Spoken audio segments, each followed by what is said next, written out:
তারা কারা? কোরআনের সংস্কারের দাবি নিয়ে আমাদের সামনে এসেছেন। আবারও বলি, এ টু জেড আমরা এই কমিশনই মানি না। আমাদের কোনো অধিকার আছে তাদেরকে এই অধিকার দেওয়ার? আমরা কে? এই কোরআন আল্লাহ তাআলা নাজিল করেছেন এবং এটার হেফাজতের দায়িত্ব আল্লাহ স্বয়ং নিজে কবুল করেছেন। কিয়ামত পর্যন্ত কেউ এখানে কোনো পরিবর্তন আনতে পারবে না। এরা এত দুঃসাহস কিভাবে দেখালো যে বাংলাদেশে কোরআনের আয়াত এরা পরিবর্তন করে ফেলবে? হ্যাঁ, নিশ্চয়ই তাদের পিছনের কোনো শক্তি তাদেরকে উস্কানি দিচ্ছে। কেন এই মুহূর্তে এই উস্কানিটা কেন? এই সরকারের তো এটা এজেন্ডা হওয়ার কথা না। আরও বহু গুরুত্বপূর্ণ বিষয় রয়ে গেছে, ওগুলা বাদ দিয়ে ওগুলা নিয়ে কোনো কুল কিনারা নাই। হঠাৎ করে এটা সামনে নিয়ে আসা কেন?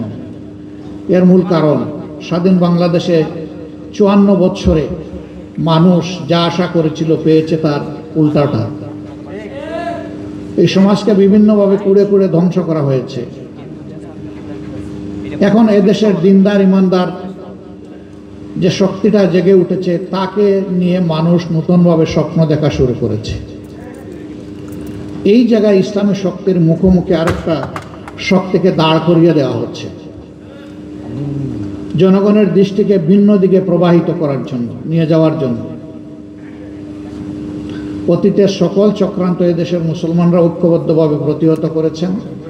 ইনশাআল্লাহ এই চক্রান্ত টিকবে না, এটাও ভেসে যাবে ইনশাআল্লাহ। এরা শুধু আল্লাহ তাআলার কোরআন বিরোধী প্রস্তাবনা নিয়ে আসে নাই, এরা নিজেরা স্ববিরোধীও বটে। অধিকার যদি সমান হয় কৌটার প্রশ্ন আসবে কেন?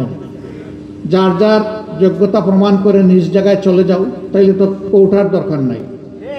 কৌটা দেওয়া হয় পিছিয়ে পড়া বংশকে সুযোগ দেওয়ার জন্য। নারীরা এই দেশে পিছিয়ে পড়ে নাই। নারীরা আমাদের মা, আমাদের বোন, আমাদের কন্যা, আমাদের ইজ্জত এবং সম্মানের প্রতীক। এরা তার সব কিছু তছনছ করে দিতে চায়। পরিবারে পরিবারে এরা দাঙ্গা লাগাতে চায়। এখানে প্রস্তাবনায় ম্যারিটাল রেপ বলে একটা কথা এসেছে। রেপ তো রেপই, রেপ তো দুইটা অসৎ পুরুষ আর নারী যখন একত্রিত হয় বিবাহ বহির্ভূত পন্থায়, সেটার নাম রেপ হবে।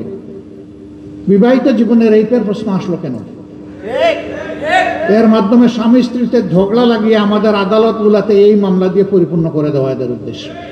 আবারও বলি, এ টু জেড আমরা এই কমিশনই মানি না।